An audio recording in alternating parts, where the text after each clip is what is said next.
Work, work, to me, I feel work, work, work, work, work, work. You see me do me dirt, dirt, dirt, dirt, dirt, dirt. So me better work, work, work, work, work. Well, I got a little bit of a problem.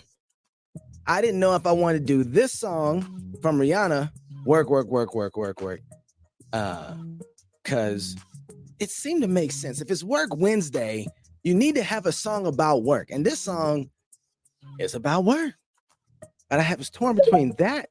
Hey, some people are coming in on X. Well, hello, hello. I was torn between that or a traditional work song.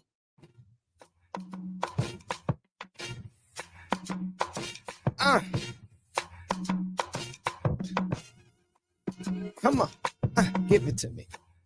See, that's hard to decide. Like, which one should it be? Should it be that, or should we be doing something like?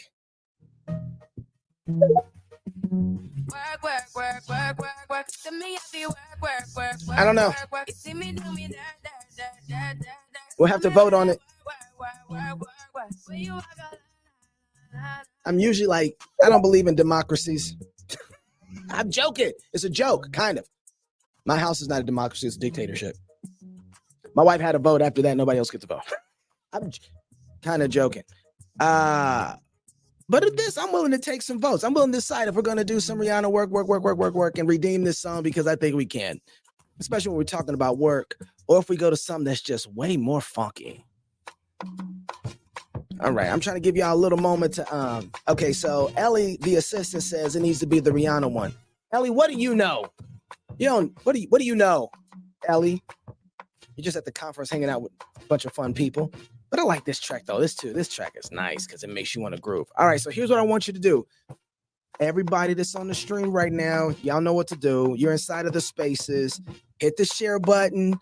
Let's get it popping up in there. Let everybody know that the space is live. I haven't done these in a little bit because we broke down our studio. And so the studio had to ship out to Kentucky for the conference out there. This song is so good, though. Who don't want to work to this? And so I had to break down the studio, which is great because we were using it for live streaming out there, which is on YouTube. You can find the streams of the speakers after we got done talking to them. It's out on YouTube. And we used equipment for some other things. So I had to break down the studio. So I couldn't do all my streams. And that's okay. So when we got back, we had to put the studio back together. And so it's taken me a couple days to get things put together. But I'm back. We're back on track to do our whole. Oh, look at that. Guess the studio's not quite back together. Come on, thing, work with me. Guess we'll have to work on that. Anyway, so we're back on track to get back onto Work Wednesday. We were supposed to do T3, which we missed. And then tomorrow we are going to absolutely do Thread Inception Thursday, which should be really, really, really, really, really interesting because I didn't know I was causing a firestorm. I just thought it'd be great that, I invite people who seem to have criticisms of the Anonymous, who I happen to be one, and I happen to know a few Christian nationalists. And I thought, maybe I haven't given it the good old college try to invite those guys on Cross Politics to talk with us. A few things got misunderstood. I wasn't trying to have like a live event, although I'm not opposed to it. I just thought I'd start somewhere and say, hey, why don't you guys come on the show?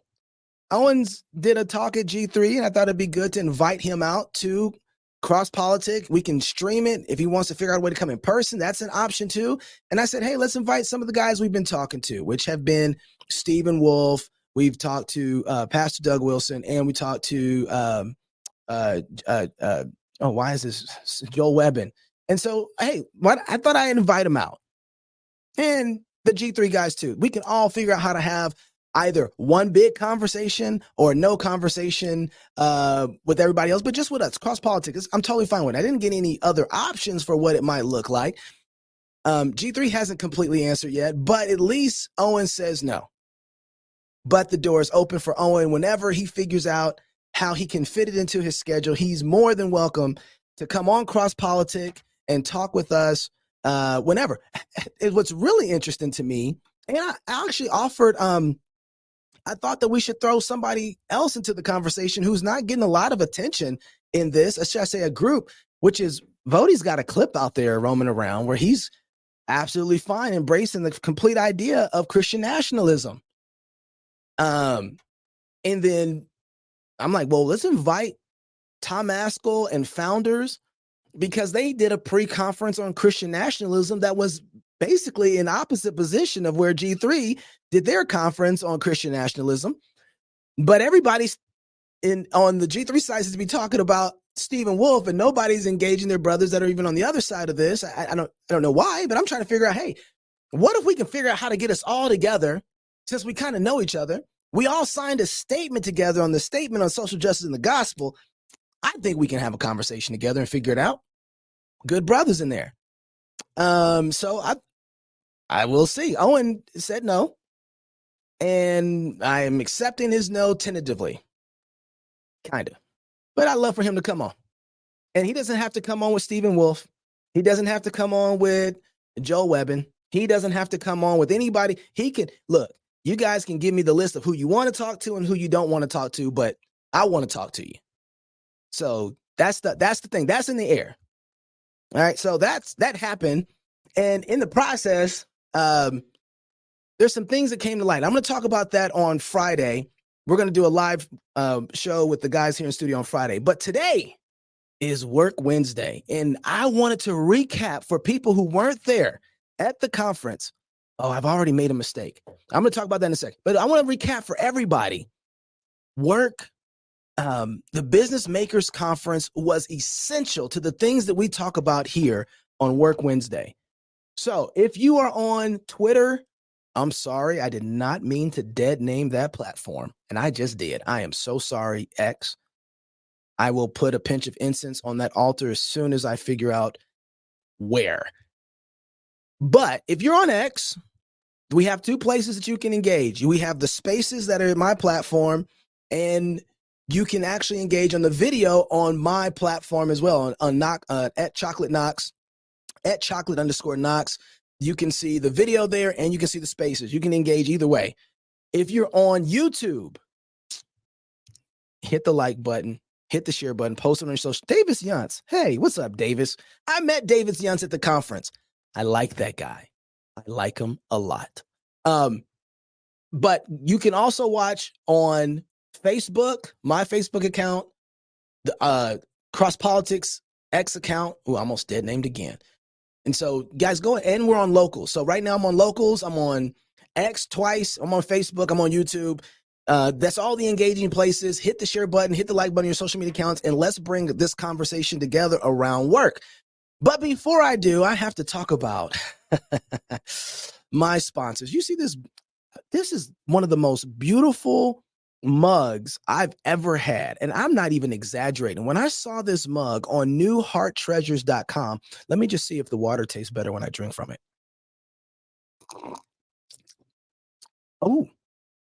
Oh, is this one of those falls that flowed from the garden and it made it out? This is, I think the water tastes better. Yep, tastes better.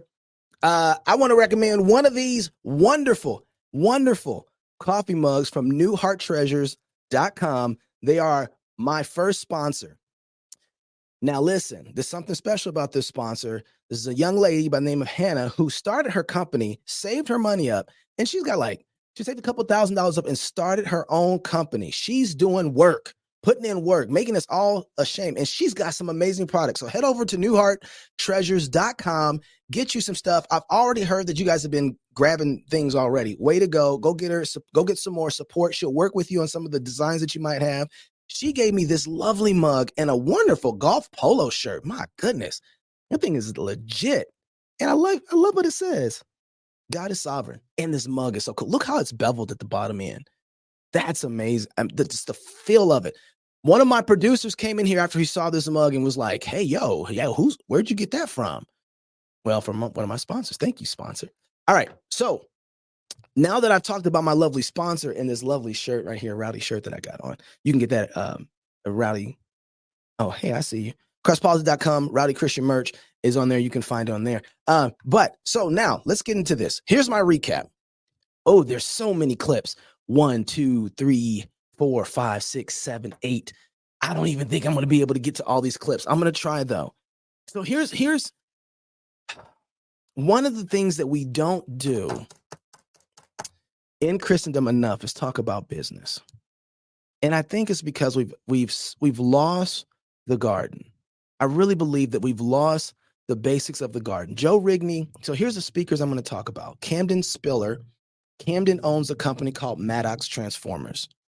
It's a pretty large company, and he builds large transformers and some smaller ones for companies like SpaceX and colleges and you name it. He's a big guy in the business, and if you turn on your power, more than likely you're using one of Camden's transformers.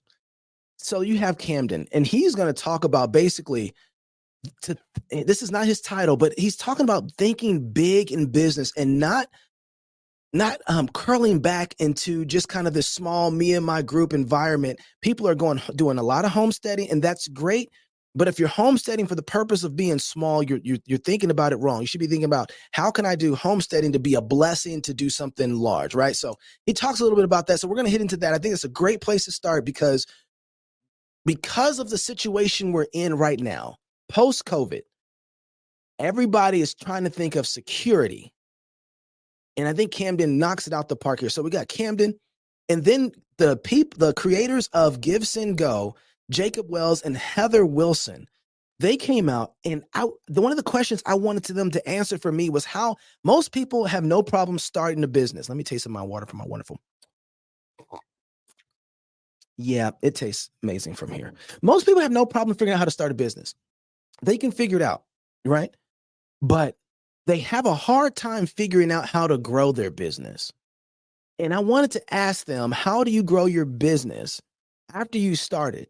And I think they have the answer. And it's not your typical concept and answer for how to grow your business. It's another answer, and I want to get to that. And then we had David Bonson. And David makes the argument that work itself is the meaning of life. Yeah, I know. I want to hear him work through that too. But we're going to. The last thing I want to hit, and if I have time, because some of these clips are long, and I said I was going to keep this show to 30 minutes. It's not going to happen today. But one of the things that I want to hit that Joe Rigney tops it off with. Now, Joe Rigney was not at the Business Makers Conference, but Joe Rigney's talk was the poetry of creation, the work of God's hands and ours. And it went perfectly into the extension of the other three talks that I had to bring it up and throw it inside of this category. Some people who were there at the Business Makers Conference felt like that the Business Makers side shouldn't have been separate from the regular content around the politics of 6-day creation. And it's technically not, but boy, it would have been great if there were more people at the Business Makers Conference to get this, because we don't understand work very well. So I'm going to try not to talk nearly as much. And I want to bring in Camden Spiller, working through the idea of thinking big. Entire element of our attraction to cottage industry, that's not because I want to be a blessing to my family and those around me, but because nobody's the boss of me, and we bristle under authority. And we baptize that with some Christian talk, and this is not good. That takes you down a bad path. That's an element that we need to resist and reform. Conversely, there's kind of a distorted view of really what slavery is. And we have this term wage slave. Have you heard this? Yep. Wage slave. This is a denigration of the dignity of work. Labeling people who labor for wages as wage slaves is not a Christian concept at all. The scriptures don't teach in any way a concept of wage slavery. Scriptures teach that the borrower is the slave to the lender, that apart from Christ, we are slaves to sin, slaves to our own lusts and selfish ambitions. But the biblical concept is that in all labor, there is profit. And we do our children, we do our communities, we do ourselves a great disservice when we strip the dignity of work by calling it wage slavery. One of the other bad reasons we can have a affection for cottage industry is wrapped up in some bad theology. Sometimes it's an over-realized eschatology. Micah 4:4 is sometimes trotted out as some kind of proof text advocating for subsistence agrarian lifestyle. It's the prophecy of a time when each man will sit under his own vine and his own fig tree. The verse preceding says that they shall beat their swords into plowshares, their spears into pruning hooks. Nation shall not lift up sword against nation, and they shall learn war no more. Amen. But is that the time we're living in? Does this seem like the time we need to be laying down our arms or training our hands for war? You know what he's talking about when he talks about the cottage industry? There is a huge move right now to run from the larger institutions and to get back small. And I think that Camden even goes in here and said that's not necessarily bad, but doing it for the wrong reasons can be. Naively clinging to a vine and fig tree, your own vine and fig tree in this time, I think is treason to the time. This is not the time to limit our economic activities to family-based subsistence farming. He's not wrong about that. He's not wrong about that. Think about the business. Think about the authority and the power that businesses had during the time of COVID to be one more anchor in society outside of the church to be able to say, we're not going to listen to you because we don't think you have that kind of authority. Imagine if you owned a company like, I don't know, Apple or Facebook, and you own that company. What did I just do? I just hit a button I was not trying to hit. You own a company like Apple or Facebook, and you're able to say, our employees are required still to come in. And if you don't want to work, we'll find new employees, right? And that was your standard. Like we're going to decide for our own people, let them make our own decisions, but the federal government is not going to lead us on what we're going to do. Thank you for the suggestions, and that's all they are to us. Well, it's a whole different ball game when you have that type of power. Sometimes we think small because we think God's will for us is to be poor and weak. We think, well, if we believe that Christ's kingdom will not actually come on earth as it is in heaven, if we believe that we will lose down here, then it follows that if things start looking successful, if the Lord prospers us, maybe that's not from the Lord. Like a trampled spring and a polluted well is a righteous man who gives way before the wicked. There are times when we need to flee, but there are also times when we need to stay and build. We especially need to think of our children when we're making these decisions. These are not easy decisions. But do we want our children to be the children of those who fled? Or do we want our children to inherit the inheritance of those who stayed and built? And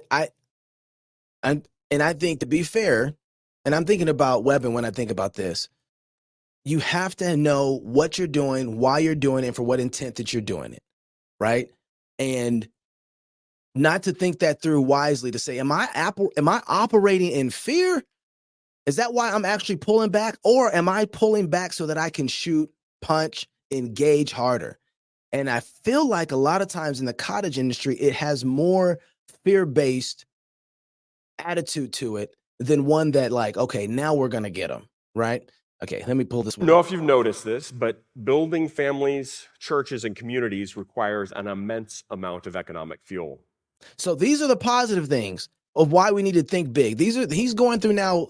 Think about what happens when you have the ability as a bigger company, a bigger environment to actually engage culture and society.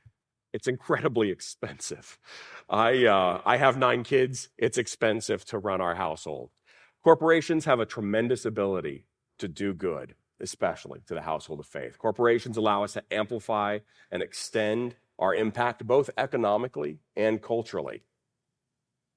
If we're thinking defensively, corporations can serve an important strategic defense function by enabling economic provision for people who might otherwise be looking over their shoulder for that conversation with the HR department. Just back in recent history, in COVID times, we at Maddox we hired from the ranks of law enforcement and first responders and military and medical personnel. There's a great sense in which Christian corporations can play great defense for Christian communities. If we're thinking offensively, Christian corporations can act as a powerful force for cultural transformation. Compared to their cottage counterparts, I think Christian corporations can be better for the cause of cultural reformation, better for the individual, better for business itself, and better for the household. If we desire cultural reformation, we need to work together to build institutions of change. By working together, we employ the principle of concentration of force. Concentration of force is where there's a degree of impact that far exceeds what we could achieve apart. That's man, it's so important. That is so important. I just want to know that he's dealing with two different sides here. There are defensive measures to building something big. And I know it takes time. He talked about this in the preface. Can I recommend that you become a Fight Left Feast Club member? Because you can hear these talks. The membership for a month is worth it just to hear the Business Makers Conference. It's just for the whole year, it's worth it because he prefaces off and says, hey, you know what? There are reasons to start small because everything starts small. It's okay to start in a garage. And there's sometimes the things that they're just designed that way. If you're creating, like he talked about this, he's creating a cigar lounge. Well, a cigar lounge can only be so big, right? And the impact it has is very, very local, right? But there's other things that people do that they build that is designed and could be designed to have a much larger impact through what they're doing, even through their own Etsy's, right? I hope that my sponsor, who gave me this lovely mug, have I talked about this mug yet? You can get that at newhearttreasures.com. I hope that my sponsor becomes a multi-billion-dollar company selling goods and services to everybody so that she can have the impact that she needs as a businessman that serves people and says, you're not going to stop me from serving people well. I get to decide that, government. I want them to have real authority and real power. And so their size and their growth actually is an impact for helping us be able to preserve the things that we love about America and be able to have peace in a lot of ways because of the way they're set up in the defensives make to be able to spread the gospel. Businesses actually help with that. And there's an offensive side that he's talking about here as well. Sometimes that's direct, right? So maybe you're able to economically provide for a few hundred households. Awesome, that's great, direct benefit. Maybe you're able to work with vendors and suppliers that share your worldview. Okay, great. Maybe you're able to have those folks as customers. A lot of ways to do this. As I mentioned before, I'm live in Battleground, Washington, small town in the Pacific Northwest. It's a conservative town for whatever reason, though. They didn't have a 4th of July event anymore. Notice this. So he lives in a conservative town. They're having a 4th of July. Well, they don't have a 4th of July event. Do you live in a town where it's like, hey, what a wonderful time for us to bring people together to let them finish. Nothing for the town there. So our corporation, our business stepped in and single-handedly organized an event for a couple thousand people. Just a great family-friendly event. Free with no drag queens. Just want to bring that out because they were the ones who were in charge of the event. What no dudes and thongs jumping around there. It's probably why you didn't hear about it as much. But the people in the town know. From the propaganda that maybe somebody else might put into it, and was able to just be an incredible way to engage the community. Is this Otto Phelps up here on YouTube? He says the civil magistrate could not have exerted the level of control over the, let me just put this up, over the populace during the COVID lockdowns without complicity of big business. 100% true. Is that Otto Phelps, the son of, what's his, Jack Phelps? Just wondering if that's you. Anyway, if that's you, let me know. But he's absolutely right. That was our first year doing it. We'll do it again this year. Expect to have about 5,000 people out. It's just you mean to tell me this is why I don't take it when people complain about where they're at? Okay, that is Otto. Okay. Listen, throwing a party for the wonderful day of 4th of July, inviting 5,000 people out that you probably wouldn't meet under any other circumstances, gives you a wonderful opportunity for your churches, for your friends, for gospel ministry to be able to meet the needs of the community of where you're at. And you can do that because you have a big you have a big business that's doing well, that's making good profits, and you're sowing it back into your community. Great way to be salt and light, to engage in our community, and those kind of opportunities are many. So why we need to be thinking big. If you can pull back, and sometimes I just want to say this, I get it that not everything we do starts big, start small, but have a vision that says, I want to bless a lot of people.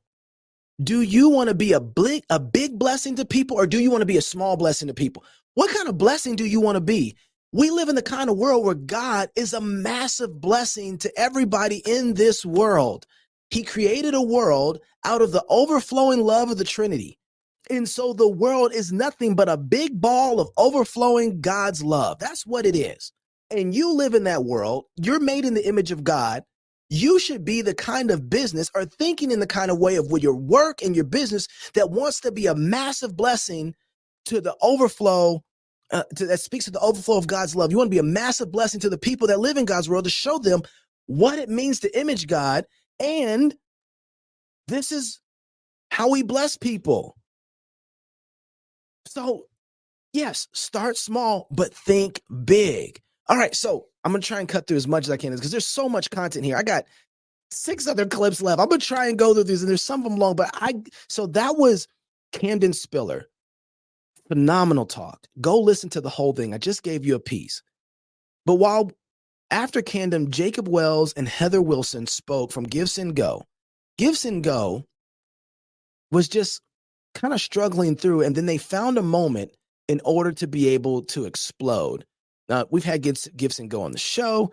They have taken on the, I think they're still taking on, if I remember correctly, the Canadian government, because they supported the truckers, or should I say the truckers were able to use their platform, and all kinds of stuff fell out then. They actually have a lawsuit.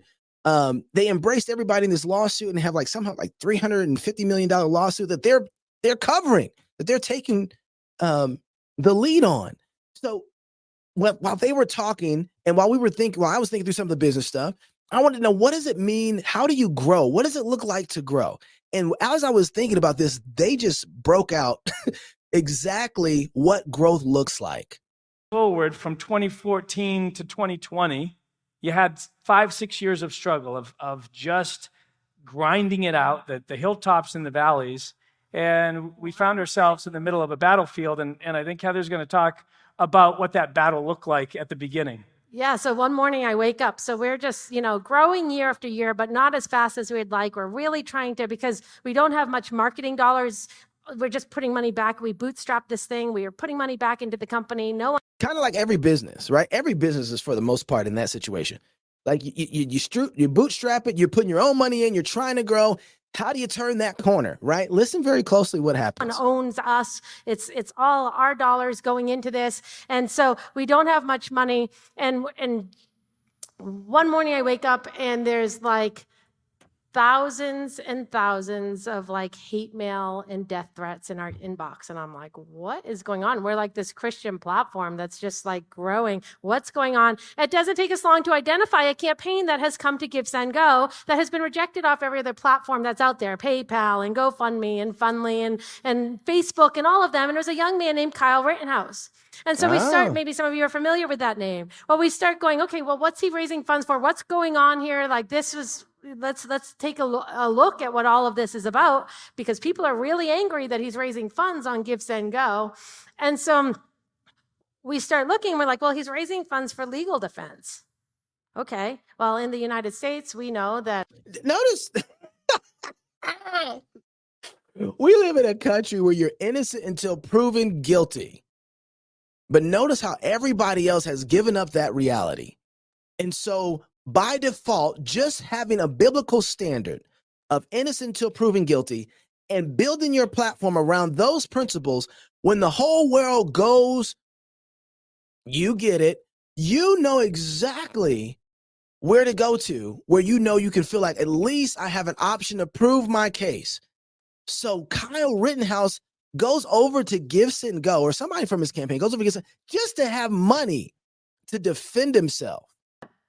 Legal defense is part of our due process that we're afforded. We're supposed to be presumed Used to be. innocent until we're found guilty in a No, this is a cancel culture. You don't get that. court of law and our peers. And so we said, well, yeah, why wouldn't we let him raise funds for a legal defense? Notice they didn't try his case. They weren't doing it. They just said, okay, this seems like this is a just thing to do.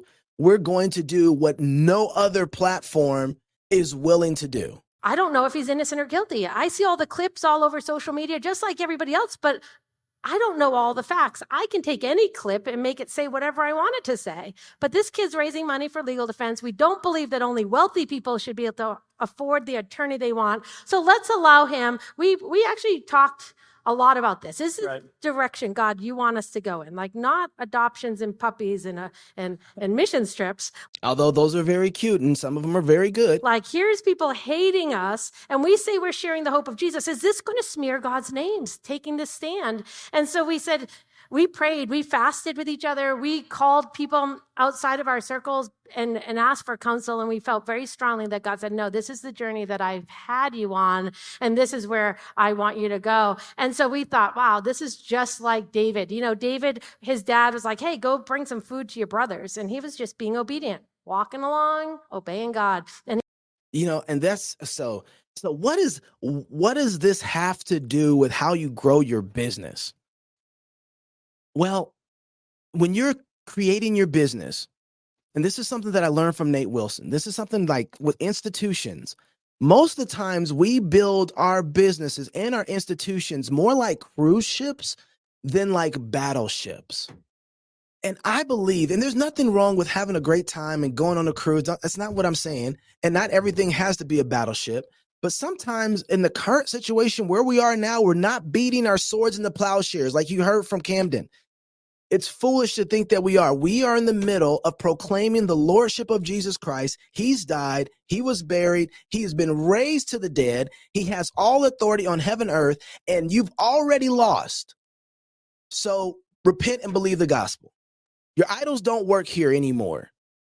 And so everything we're doing in one way or another is a proclamation of that message. So our types of institutions that we're building now and business that we're building now are more the type of battleships than cruise lines.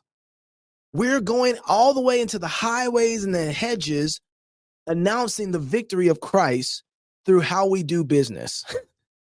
And when you build a battleship over against a cruise line, you're not afraid to go into battle because that's what you're designed for. You built it that way. You built for it to take on some of the heat. And matter of fact, it functions better in battle than it does docked.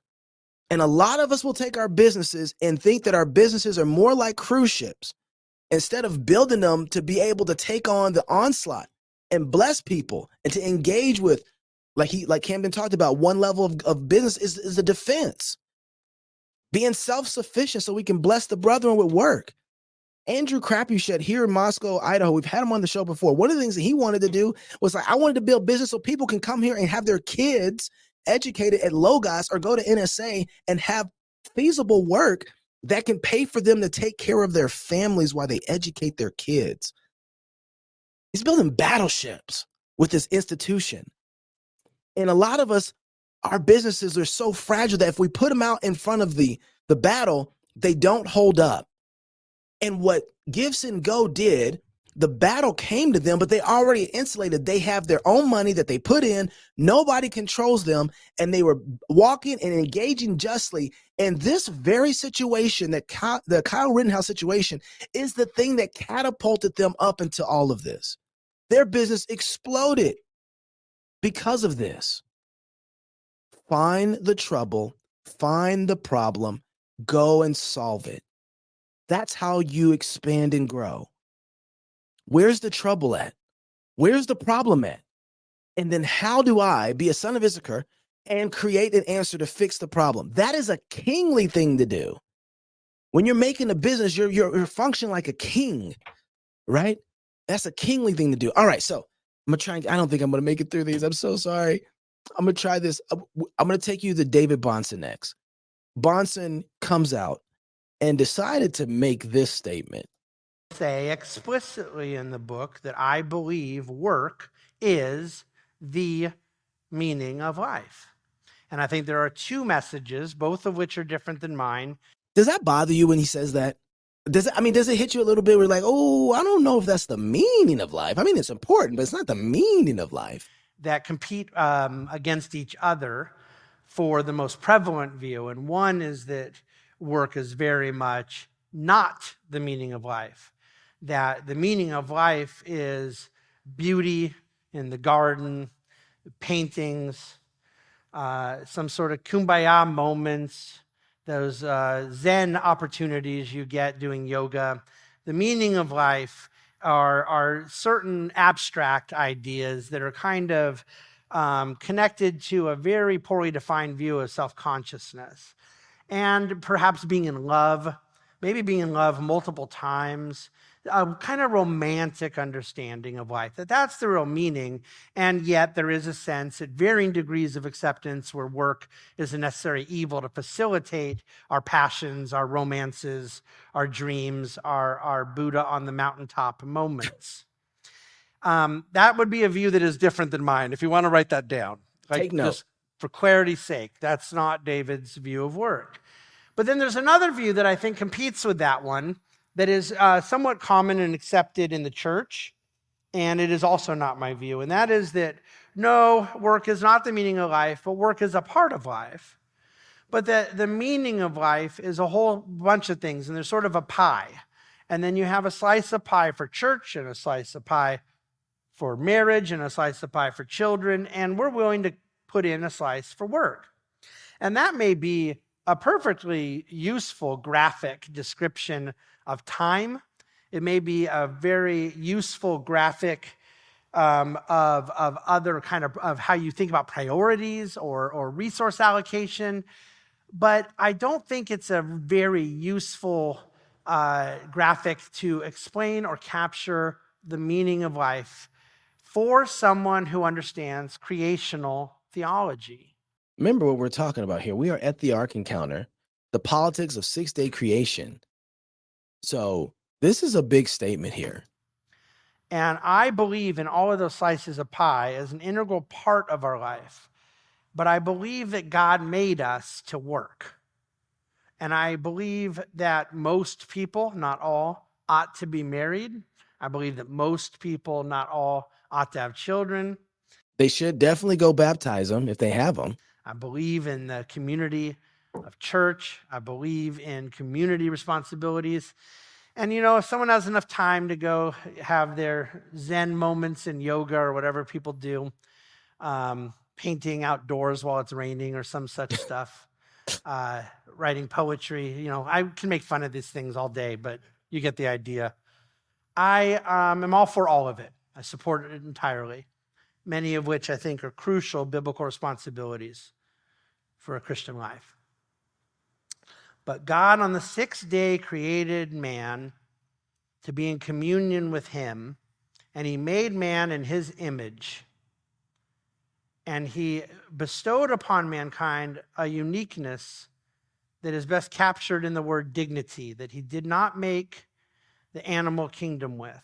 That is, souls that can never die, and that is an eternal destiny.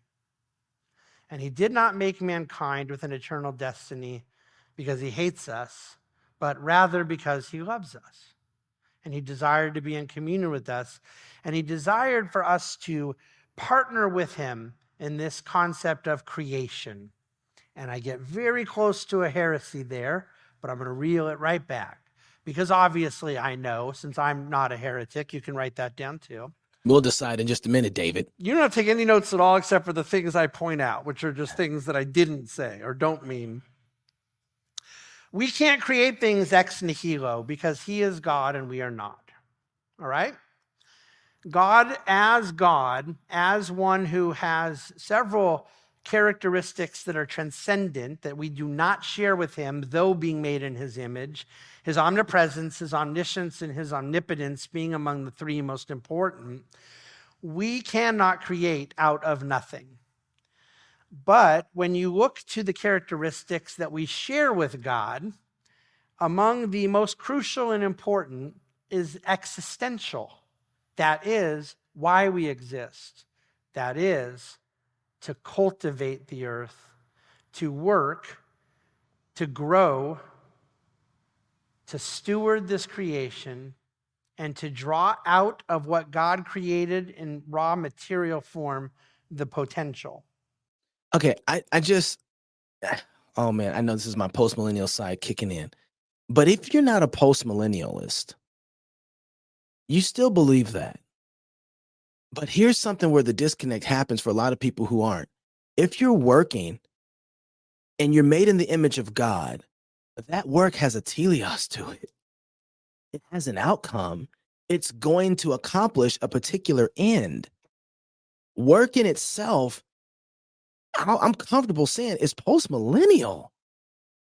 It's taking the things that, I'm not going to get ahead of David. I'm not going to get ahead. I'm going to let him finish. But what happened to Cross Politic? Y'all done with posting daily content? Absolutely not. We've been on vacation, my guy. Cross Politic is not done posting daily content. We've been posting daily content for weeks. We've done at least 4 shows a week. We just been off on vacation. Well, not vacation. We've been off getting ready for the conference, just so you know. All right. I'm going to go to the next clip of David, and then I'm going to talk a little bit more. This iPhone that probably almost all of you in the audience have as an example of something that it was in a very real sense created. And you say, well, it wasn't created ex nihilo. And I say, that's right. And it wasn't created by God. It wasn't in the garden. And that's sort of right. But God made 2 things in the garden that were the only things necessary for the Apple iPhone product to come into your hands and use roughly 15, 16 years ago now. And that was the raw materials that are a part of this phone, every single one of which existed at the Garden of Eden. Did you know that? Yes, and it's so cool. Think about this.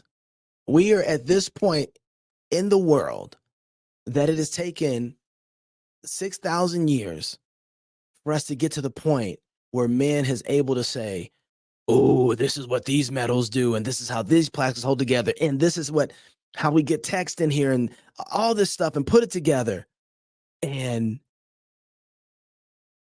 look, Lord, look what we've created. Look, you've given us this, and now we give it back to you better. It's taken us over 6,000 years now to be that kind of good and faithful servant that gets to offer this back to the Lord as mankind and say, Lord, look, what we've made from your creation, right? Like it's taken us that long to be able to do that. But it's not, history is going. Yeah, if you're Android, I feel bad for you, son. I got 99 problems, but a cell phone ain't one. You know what I'm saying? Yeah, I'm just gonna throw that in there. But the way that history is going as man works, the progression is beautiful. And then mankind. That's it. And God put all those things in the garden. All those things have been there. These are not new things. They're not all of a sudden God put them in later. No, they've always been here. It's all you needed for the Apple iPhone. Raw materials made by God, mankind. And mankind adding innovation, creativity, ingenuity. Sometimes I got to interrupt him. This is exciting to me. I get really excited about this because there is an arrogance that comes with us in our current generation to think that we've arrived already as it comes to technology, that we're just looking for, we're just looking kind of for like this, something just to be an offshoot of what we currently have, but it's not a next level beyond that, right? We're very confident, and anything to next level scares us. But God has placed and hidden amazing things in this world that we haven't even begun to imagine the effect and the beauty that they would have and the blessing that they would be to mankind. We haven't even begun. And the more that we keep trying to figure out ways to get out of this world, instead of putting our hands to do the work to get into the world, Right? Get into the creation that God has given us and say, Lord, what, start imagining, what has God made this particular metal for? What has God made this particular thing for? Why does God want us to do something with it? And start using our imagination, say, how does this stuff glorify God? Instead of saying, oh my goodness, we got to figure out how to get out of this world. Times at various speeds that we make up new words for, like technology, better efficiencies. But yeah, that's all it is. It's ideation combined with the raw material of creation. So God asked us to do. It's what he made us to do. And so when I look at the current state of affairs, I think that Christendom's notion of work being a compartmentalized part, as opposed to this fundamental component as to why God made us, and then defined an asset allocation of time for us, that he worked for 6 days to create the world and rested on the seventh, and asked us in post-fall, repeated to Moses at Sinai, the exact idea of a basic work-life balance. By the way, he doesn't like that term, and he goes on to say that he really writes against it in his book. All right, all of these talks, this full talks, are inside the Pub TV app. Go to fightlaughfeast.com, sign up to be a Pub member, and you can get all of the business conference stuff that's there. I recommend all of it. I'm gonna skip. I kind of want to keep going through Bonson. All right, I'll keep going through Bonson. One of those four, the work one, is the one that church and non-church alike view not as the solution, but as the problem. Church and non-church have different understandings of the other three. But you want to know what those other three are? You better become a pub member to go and listen to. I'm not going to tell you, but I want you to finish listening to what he says about the work. Nevertheless, still agree in some form that there ought to be the other three, if you follow me. On the fourth, some kind of utilitarian idea of work, that it is what you have to do, but it exists for the purpose of raising your family. It exists for the purpose of contributing to the church's building fund. It exists for some other purpose. In other words, my pastor in New York City calls it a view of work that equates it to Christian fundraising. Oh, you work so you can get the money to do the real thing, but the work isn't the real thing. I think that this is perhaps the lowest hanging fruit in our society for making a difference for the kingdom of God.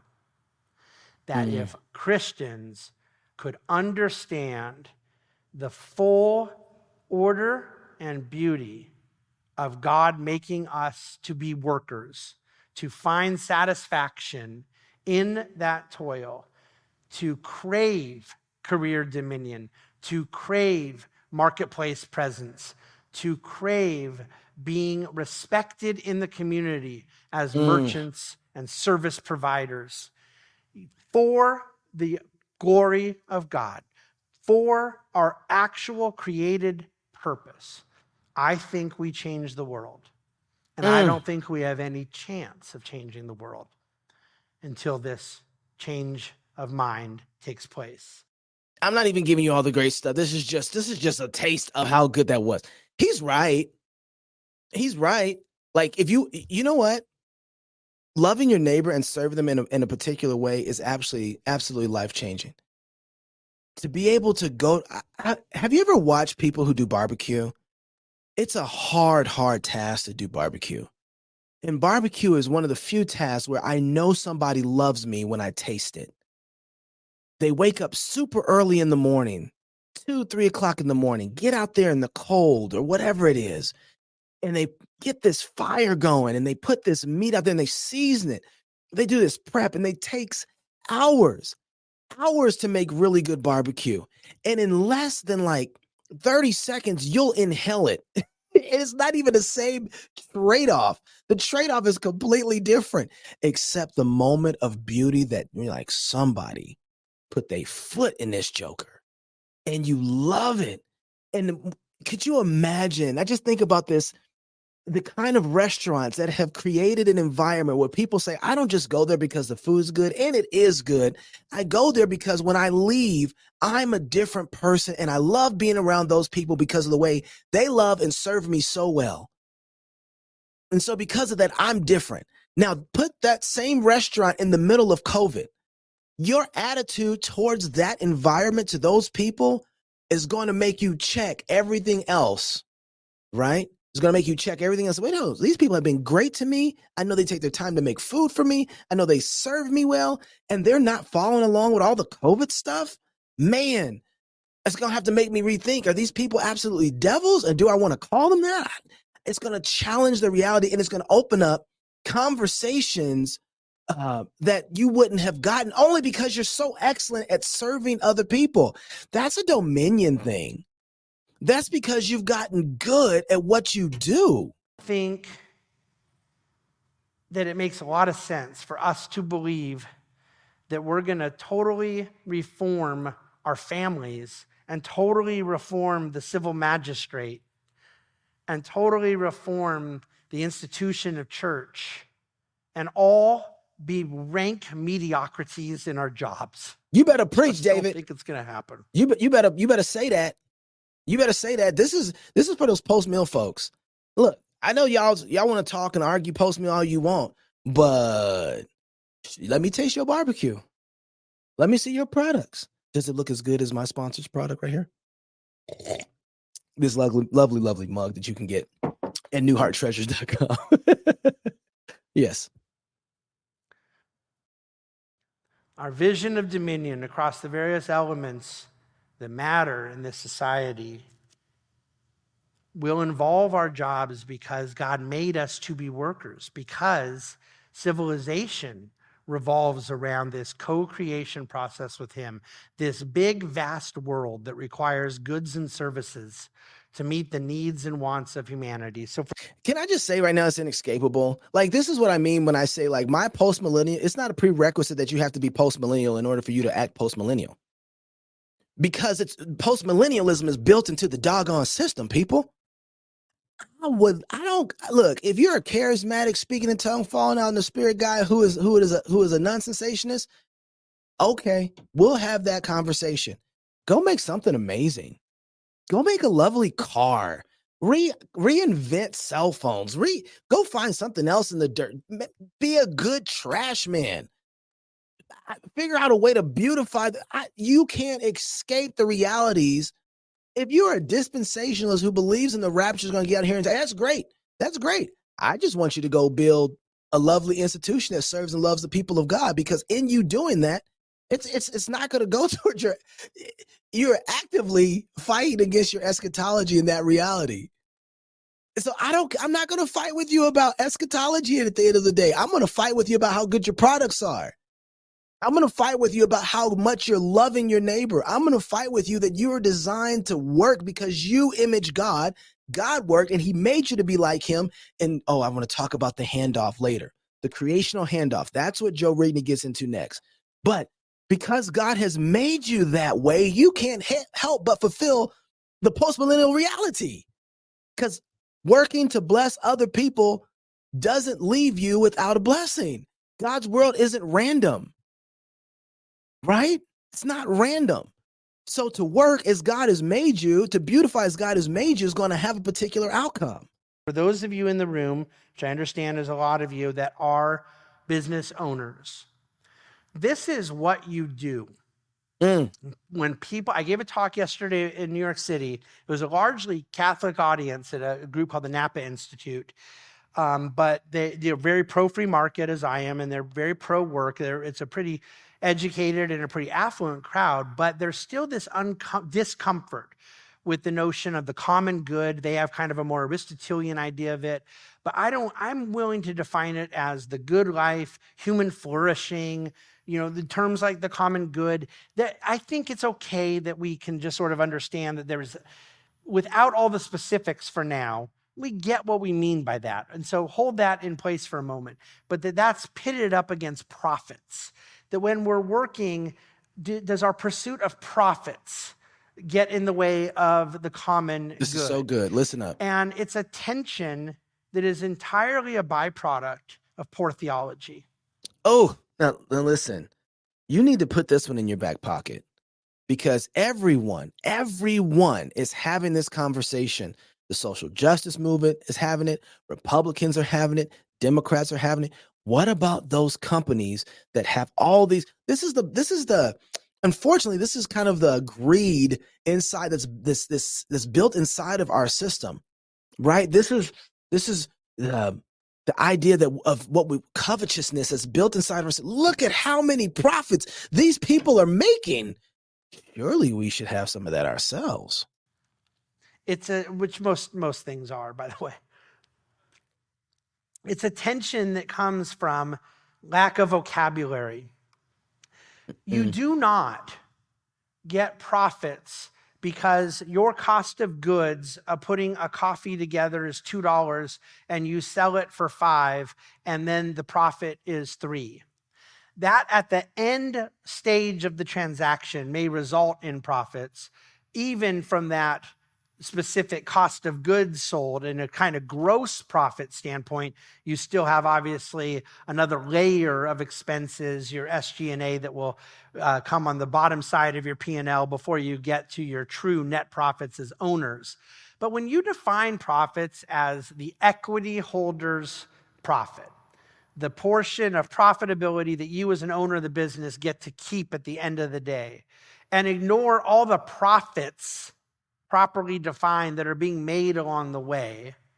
You haven't defined the word profit. You haven't even used the word profit, because there is no way that I can sell the coffee for $5 to someone that my raw materials may have cost $2 unless I also hired somebody and I'm paying them a particular wage that is their profit. Remember we were talking about wage slave, and Camden brought that up and said there's no such thing. That's right. Why are my profits as an owner to be demonized or pitted against the common good? Come on now. But the profit of someone selling their labor for economic consideration. And by the way, I'm just gonna throw this in there. David, you can add this to your talk. I ain't even gonna charge for it. This free because I like you. If you go to a company and you don't feel like you're being paid enough, you're the one who's made the bad deal, because you don't feel like that you're turning profit off of the process. Well, who made that deal? And by the way, you can decide to leave whenever you so choose. You can say, you know what? I don't feel like I'm making enough. I don't think I'm turning the profit of my time. I'm going to find somebody who wants to pay me at least what I think that I'm worth so I can make the profit that it is. Everybody is capable of making that decision. But if you stay there and you complain about how much money you're not making, you a bad businessman. And because you're not handling what you're doing well, you can expect not to get more. Is not.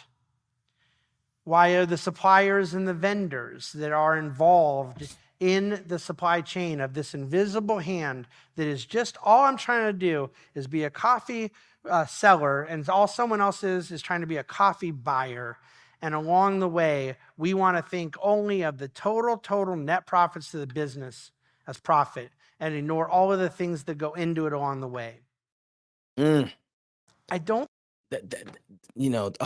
Okay. I got to get to ring. There's so much here to say. All right. So look, this is a beautiful setup, isn't it?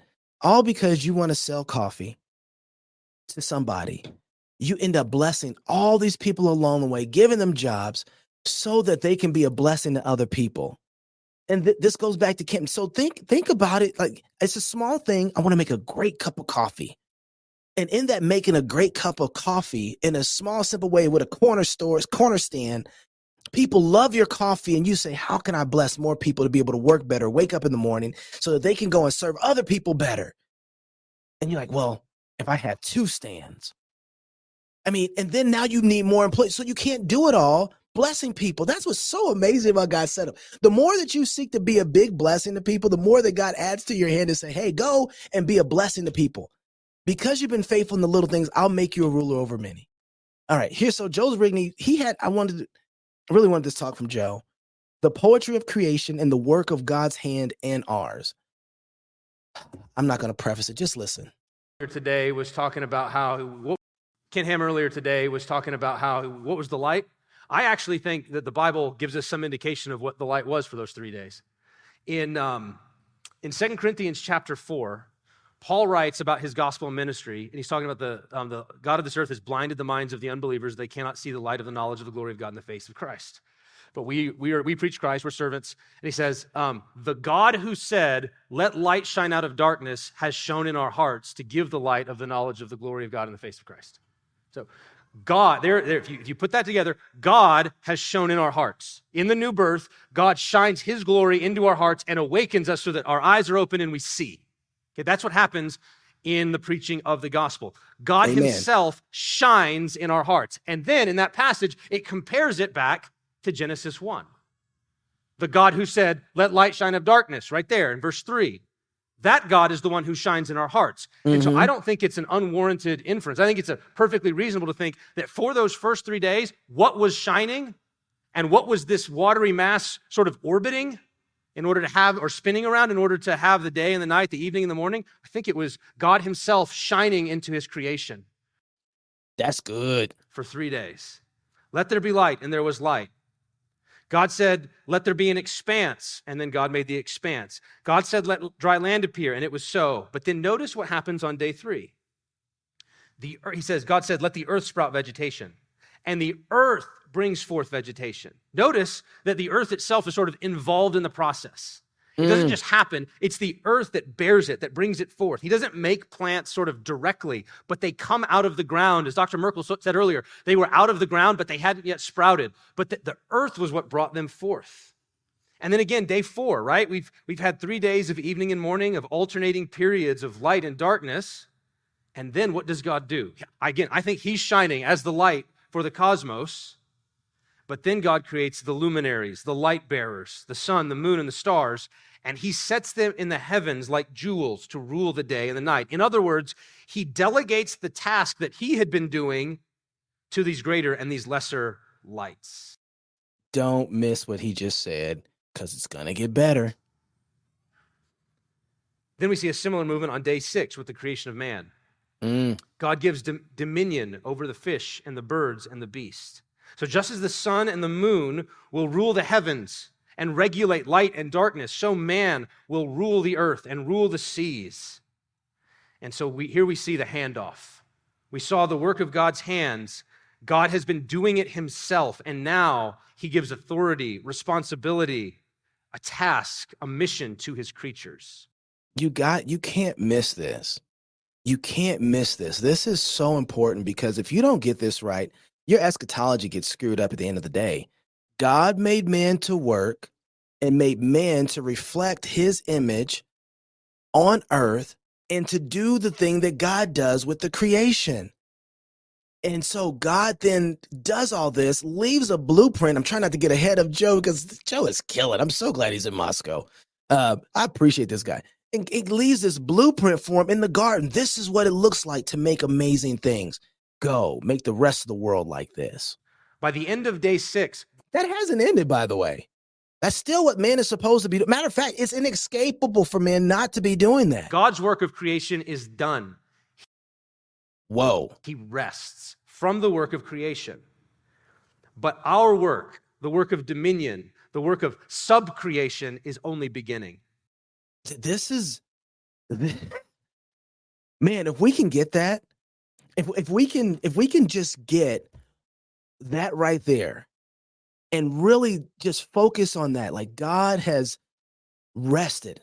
And so now he hands, in the same way that God handed off the light to do what he was doing, shining his creation as a representative, the way that he's done that with light, he's even done that with man. I worked, I made the world, I made this garden.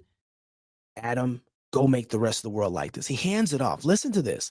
And this is especially true of man, which is unique among God's creatures. I wonder if you noticed that little detail. If you noticed on day 5, when God, day 6, day 5 and 6, when God makes the animals, and it says, God blessed them, saying, be fruitful, multiply, and fill the earth. God blessed them saying.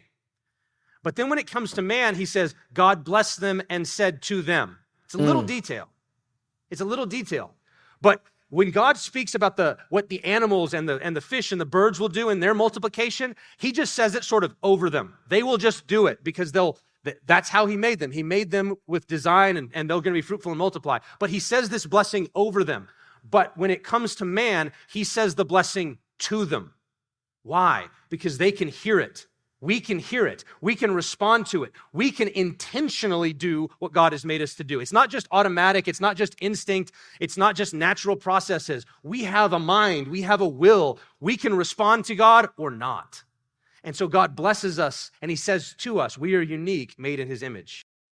See man's priestly calling in Genesis 2, verse 15, when God places Adam in the garden to work it and keep it. This is a really key phrase. At the base. So he's going on to explain how man is a prophet, priest, and king. We talked a little bit about this with David Reese just a couple of weeks ago on Family Friday. But he's going back through this reality that this is how man, and we've talked about this, and so I just want to bring this up. This is how man functions. God has designed him to be prophet, priest, and king of creation. And he's handed it off to him. Basic level, it refers to working and guarding the garden. Whatever sort of maintenance that Adam would have to do on the garden that God made. They're common Hebrew words for labor and guarding.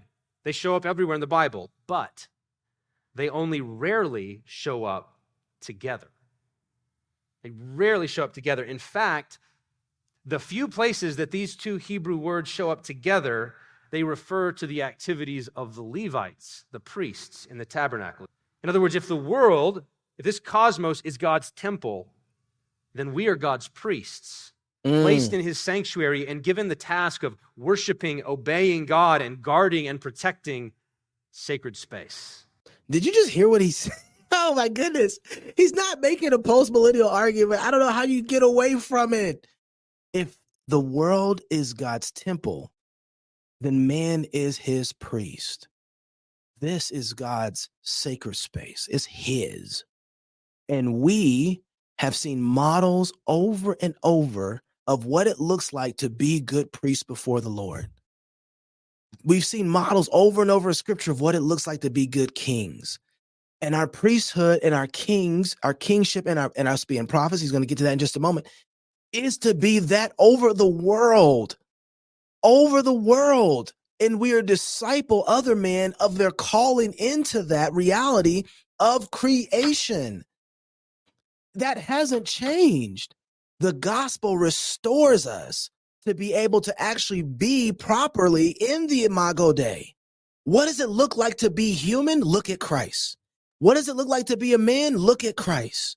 What does it look like to actually be a good king and a prophet and a priest? Look at Christ. You don't get to escape the reality of the world. You have to live in it, being a good steward, bringing those things that God has hidden in the world out of it to say, here, Lord, let me tell you something. Every day with my family, we pray in the morning, Lord, here are our hands. Take and fill it with good work so that we can give it back to you at the end of the day. And we lift our hands. And then when we go home, we raise our hands at the end of the day after it's all said and done with family worship. We say, hey, Lord, take our good works that you have given to us from the beginning of creation, from before the foundation of creation. Take these and may these be a sweet smelling savor in your presence only through the work of Jesus Christ, so that the Lord will take our works and be glorified with them. I'll let you finish. You know what? You're going to say this much better than me, Joe. But not only is man called to be God's priest, he's called to be a king. We see this in Genesis 1. The subdue the earth and have dominion is royal language. And note two things about that call, right? It suggests, on the one hand, that while the earth is very good, there's no sin, there's no decay, there's no destruction, there is still a world that is unsubdued, untamed. Okay? You don't tell someone, I need you to subdue the earth, if the earth is already fully subdued. Logical. God intended man to subdue the earth, to tame it. We learn later that God planted that garden and placed man in it. Now, he calls man to make the world like that garden. That hasn't changed, by the way. That hasn't changed. Christ has restored men to be able to do that. And he showed us how. This is the kingly aspect of man's calling. It's not just to guard sacred space, it's to extend it so that the earth is filled with the glory of the Lord. I got to tell you something. Oh,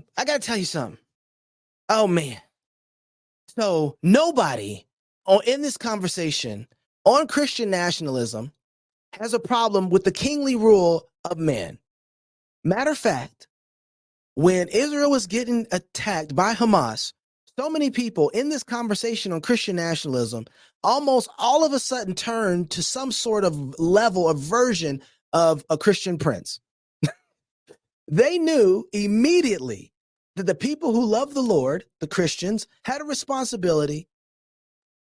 And I disagree with this, but this is what it was obvious to me, their position. They had a duty and responsibility to protect what was good and to punish what was wicked. And they expected, and I'm particularly thinking about Owen Strand's tweet on this. He said, should America go around policing the nations and all that stuff? Absolutely not. But he did say, we expect America to go around punishing wickedness. And I'm like, really? Oh. He expected some sort of kingly attitude and response from America. Where do you get that from? What's the standard? At what point would it be good for America to do this? And what standard are you using biblically to be able to make that argument? Now, you might be right, and I might absolutely agree with you, but at this point, it sounds like you're getting really close to being a theonomist.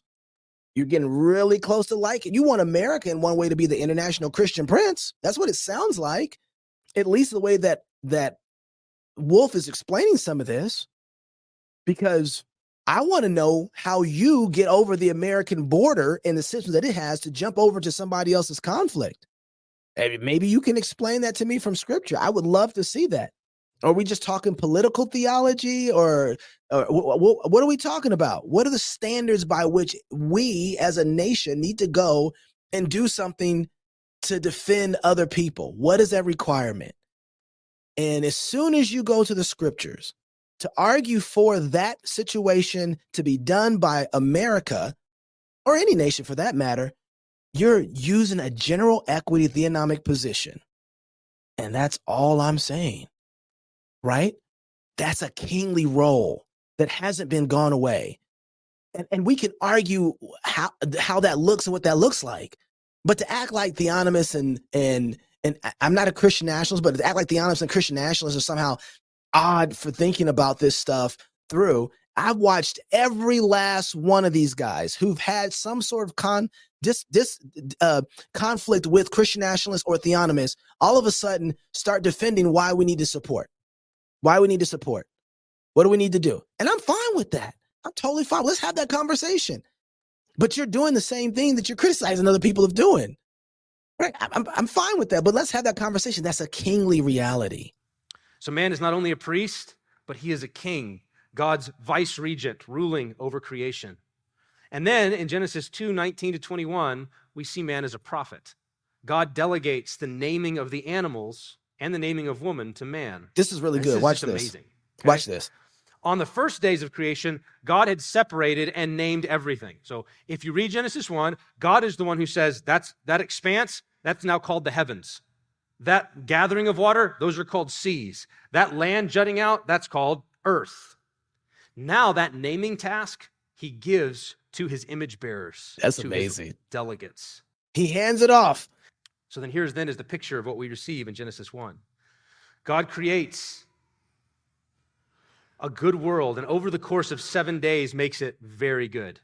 He did. Oh, we cut it. There's a line in here where he says, God brings all the animals and he says, what do you call this? And we're still in that effect where we're saying, we call this iPhone. And then when somebody has Android, we say, we call this trash. But it could be useful. But while God rests on the seventh day, man does not. God has given him a threefold task: work and guard the garden, fill the earth, subdue and have dominion over it, and name the world. And so this movement from the work of God's hands to the work of our hands is earth-shattering in its implications. It gets into everything. Here's one theologian on this reality. He says, why do we marry? Why do we take friends and lovers? Why do we give ourselves to music, painting, chemistry, or cooking? Out of simple delight in the resident goodness of creation, of course, but out of more than that, too. Half of Earth's gorgeousness lies hidden in the glimpsed city it longs to become. For all of its rooted loveliness, the world has no lasting city here. It is an outlandish place, a foreign home, a session on the way to a better version of itself. And it is our glory to see it so and thirst until Jerusalem comes home at last. We are given appetites, not just to consume the world and forget it, but to taste its goodness and hunger to make it great. To taste its goodness and hunger to make it great. That's what God calls us to in Genesis 1 and 2. We're to take the rooted loveliness of this world and guard it and protect it, and then, wonder of wonders, make it lovelier. This is why we can't lose down here. Because if we lose down here, then we're not being faithful with God has given us to do as man. Do you understand that? What was it that God told Adam to do? To guard and protect it. Not just hope for some way out. No. We actually have jobs and work to do down here. When you are creating a way to bless other people, right? When you are creating a way to be a good steward of what it is God has given you, you protect that, you guard it, and you love your neighbor with it. And then you protect your people. I mean, Give, Send, Go. They're have all this money that they're using for these truckers and for these people who are getting sued by the Canadian government. And they're giving their money. They're protecting them. That's how they're growing. Part of the reason that some of our businesses don't grow is because we will not protect. We will not engage. We're more like cruise ships and battleships. We will not protect and guard the created thing that God has given us. And that is sad. Because we're all in some way have a form of escapism. Get your hands in the work and do it. Guard it and protect it. That's what you were called for. We're to taste the goodness of the earth's absolute givenness, just the way God made it, and then we're to make it greater. Did you hear that? God has created something amazing, handed it off to you and say, go make more of it. Go make it better. That's really weird to me when I hear that. God, you think whatever you've done inside of me and this creation of man, the image is you can give me something and said that it has levels to grow, that I can help it grow that way. I can make something that you've given me better. The parable of the talents. The guy who doesn't make it better, doesn't advance on what was given, is the unworthy servant. This is what we have to see from Genesis. The work of God's hands handed to us so that by his grace and by our work, his work can be transformed from one degree of glory to another. Here's what I want to leave you with. What my guy Joe just said is, man, lock this one in. I want you to think tomorrow morning when you get up to go to work, here's the image I want you to have in your head. I want you to have this image that God is preparing for you a whole bunch of work, good work for you to do. And when you wake up in the morning, God is going to hand you this work. What is your attitude towards God handing you this work? It's like, oh. He's like, hey, I'm going to give you a present tomorrow. Work.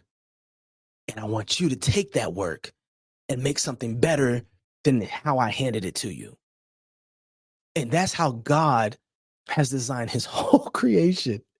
And God has given us every morning the jobs and the work that we have and desires that we have to do our jobs the way that we're built and wired, whether you work as a technician or you work as a coder, where you work as a plumbing guy.